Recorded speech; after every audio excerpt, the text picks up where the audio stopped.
Chennai government ஹாஸ்பிட்டலில் பாம்பன் சுவாமிகளோட படம் இருக்குது. ஹாஸ்பிட்டல் எதுக்கு ஆன்மீகவாதியோட படம்? 1923 பாம்பன் சுவாமிகள் நடந்து வரும்போது அவர் காலில் ஒரு வண்டி ஏறி அவரோட கால் எலும்பு முறிஞ்சிடுச்சு. உடனே அவரை சென்னை ராஜீவ்காந்தி ஹாஸ்பிட்டலுக்கு கொண்டு போனாங்க. அப்போ பாம்பன் சுவாமிக்கு 73 வயசு. இவ்வளோ வயசில் எலும்பு முறிவு சரியாகிறதெல்லாம் சுலபம் இல்லை.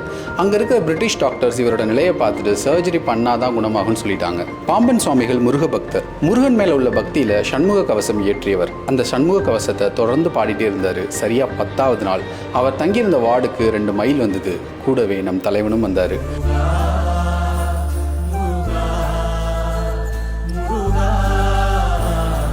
அடுத்த நாள் அவர் பார்த்த டாக்டர்ஸ்க்கு நம்பவே முடியல. கால் முழுமையாக குணமடைஞ்சிருந்தது. எக்ஸ்ரே கூட எடுத்து பார்த்தாங்க, எந்த காயமும் இல்லை.